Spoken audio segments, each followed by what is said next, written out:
What were filmmakers pitching to you all the time, and like you were trying to like finance their specific projects, or did that happen often? Yes and no. The way it really worked is we have a Yeah. creative team, right? Mm. They're the ones who are making choices on which scripts to buy. So they work with like CAA, UTA, Talent agencies, WME, right? talent agencies to read scripts that kind of fit our company's profile. And then they decide which ones to invest in. So then you buy an option for the script. Mm. I don't know if you know what an option is, but essentially you're not buying the script, but you're buying The for rights to a certain amount of sell it, time yeah. the rights to produce it. Once you have that, you try to find a director and the main actors to package it. And once we on the finance team have a script and a package, that's when we kind of, from the finance side of things, take over. And we go to banks and we go to investors. We show them the package. We tell them what the budget is and try to find financing. What's the biggest obstacle to get financing for a big indie project? Uh, Just the lack of money. the lack of money is definitely Yeah. that. Here's the thing: Yeah. independent movie making, television too, but specifically movies, Mm-hmm. is a horrible business. It's just a bad business. Most of them Very fail, few people make any money in it. And people do it because they love the art form, they find it exciting, but it's a bad business. So the one thing is you have to find those small, like those very few diamonds in the rough that might become big. That's hard. And then it's trying to find someone crazy enough to believe in that project to put money in it. Right. Mm-hmm. Banks, it's a little bit different. I'm not going to go into it, but they Right. are able to invest and make money even if the movie doesn't do all that well. But the equity investors, you gotta have a little bit of crazy or a little bit of cowboy in you. So convincing those guys to put money into this project that 90% chance they're not going to make much money on it, and 10% chance they can make a shitload, right? So that's the hardest part. So your job was basically finding creative ways to finance projects. Correct. It wasn't that creative. Yeah, We actually had a financially, pretty traditional approach to Okay. financing. But it's the main job was the negotiation, Mm. the back and forth. Like they want this, and we're like, no, you don't get that. You only get Yeah. this, and blah blah blah. And for every like proposal that goes back and forth, you have to build a model, you have to make adjustments, and you have to I see. explain why what you want makes sense. And that's the hardest part. And then herding cats, because every movie, like you watch a movie and the credits go on for 10 minutes. Yeah. It's that many fucking people that you all have to get aligned towards this objective of financing a movie and making a movie and releasing a movie and distributing a movie. Yeah. Herding cats, that's what it is. Herding cats. That's the hardest part. Huh. So from I guess from a creative point of view, or from your perspective to a smaller creator, what is the best, or what is the route they should take to get their thing made? Make it I mean, yourself. that's a Yeah. complicated Yeah, question. yeah. So you're saying if you're a small, like you write a script, you don't have a lot of experience, how are you going to get it in front of someone who can put money behind Right. it? Well, obviously the number one way is to find an agent, right? Of Mhm. course. Right. And how you go about doing that, I don't know. If you find out, please tell me. But if you want to find investors, I know a lot of people who have just crowdfunded, families and Yeah. friends. Mm. If you don't know a lot of people with wealth, then, just continue networking and like ask people who know people is what I mean, who might not even have anything to do with Yeah, like right. movies, It's a small world. but that can You never throw know, a small check your way Right. and then take your idea and figure out a way to make it as cheap as possible. And whenever you get like, it cannot be any cheaper than that, you go 10% cheaper. Like it's so important Yeah. to get it as bare bones as possible, at least those initial ones. Yeah. And then you got into, I know a lot of people, right, who took that approach Yeah. and they made either a short or a small movie for, call it 100,000. or less. Yeah. And like that's kind of what it takes initially. Now, once you're someone who has like representation and whatever, Yeah. that's a completely Different different ball game. Yeah. Got it. At Yeah. that point, your agent's just sending your scripts to Netflix or these small studios. I think at the heart of every art form is just working on your craft and making it as best that you feel comfortable. Mhm. And then everything else just falls into the right place, right? I feel like if you truly, let's say for comedy or screenwriting or acting, like a lot of young creatives, like we feel like we want to be seen, but it's also about working on the craft. And I think it's being seen as just a byproduct of your progression in that specific art form. Now you can do things to expedite the process, right? By like getting representation or making a short film or financing your own projects. But I think, I don't know, if you truly believe in your art and you truly work on making it better, eventually you'll be at a place where you want to be. But I think persistence is the key. If you keep discipline with it and you are persistent in whatever it is you're trying to pursue, everything falls into like the place naturally Yeah. in a weird time. You know, like for you, stand up comedy, right? You were dreaming of it since a kid. And now, as you got older, you've done all these jobs and you're basically living the dream. You have your job that pays your bills and you're pursuing stand up comedy. And, you know, God willing, somehow down the road, you'll have a Netflix special and everything just falls into place whenever it was meant to be. I hope so. But the one thing I do not agree with you with Mhm. is that you just have to focus on the art or the craft. Yeah, That's a nothing huge just. part. Yeah. But if you think about it as a business, Mm. your art is the product, and then everything else you do is how do you sell that product. Right. Right. So you got to do both. Now, I consider myself currently, God, I'm such a fucking nerd. I Say consider it, say the myself words. currently to be like in the research and development stage of my comedy. R&D, So right yeah. now, it's all about getting as good as I possibly can.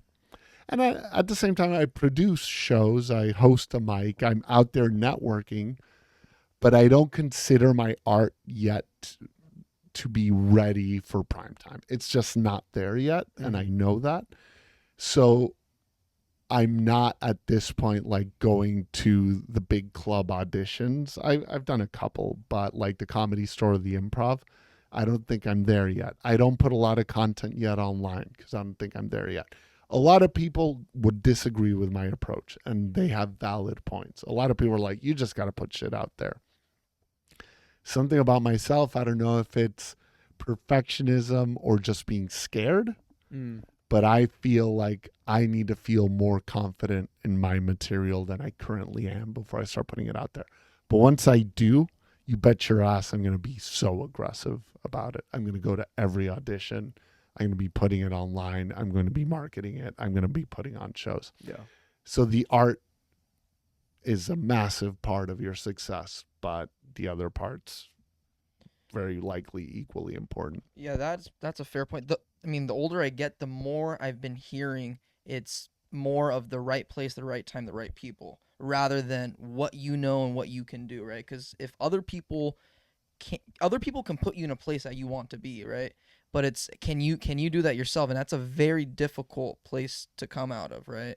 Yeah. It's a huge part is, like you said, networking too, like, you know, making people Yeah, see. that's part of it. But I think a lot of people in this current day and age, right, where we like want immediate results, instant gratification. I mean, in terms of like, look at social media, right? You get a like instantly, you feel good.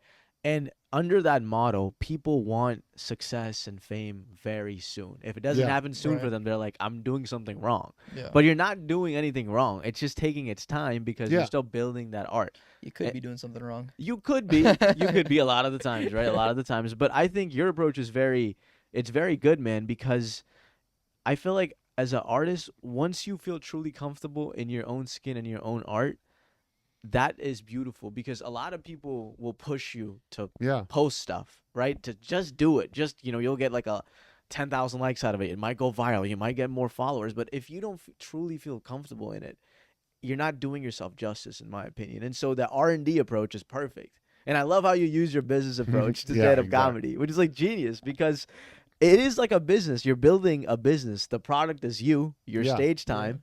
And right now you're doing market research. You're looking at other comics or you're studying other comedians, I'm assuming. You write a for lot. sure. And it's literally like I think stand-up comedy, like any other art form, is making your own business where the product is just you. It's just you, which is amazing, man. It is a business at the end of the day. If you want to make money out of it, you have to treat it like a business. And I don't think people should think about it in a dirty way because it No. is art. But if Yeah. you want to get your art out there, like if it matters to you to connect with people and people see your work, then that's got to be a part of it. Or else you might be performing amazing art, but kind of to avoid. And you might get discovered. You might do it for 5 years and someone just pulls you out and like, oh, this guy. Yeah. But it's unlikely that it'll happen that way. Do you think people make art just for themselves? Because I know a lot of creatives that are like, yeah, if this film doesn't get seen, it doesn't matter because I love it. And just because I saw it, it makes me happy. And I don't think, though, that that's good long term, though, because I feel like if you make something naturally, don't you want it to be seen by other people as well? Or does that vary from person to person? I definitely think it varies. I think when people say it, they're trying to compensate for if it does fail. I think that's a huge part of it. But obviously, people are making things, like you say, he says all the time, he says, everyone just wants to be heard, which is a fair point. Everybody, dude, have you ever met somebody that doesn't have like this artistic thing that they've always wanted to do? I have some people. Well, yeah, okay, you're right. I Yeah, definitely have. they're like, yeah, I just want to. I just want to make partner. Yeah, That's it. Mark, what do you do for fun? Oh, I don't know. I run and I like watch to CNN tile and, and watch CNN and Fair. huge fan of the Lakers. And Yes. that's it. Yeah. That's what sorry, go ahead. No, that's fair.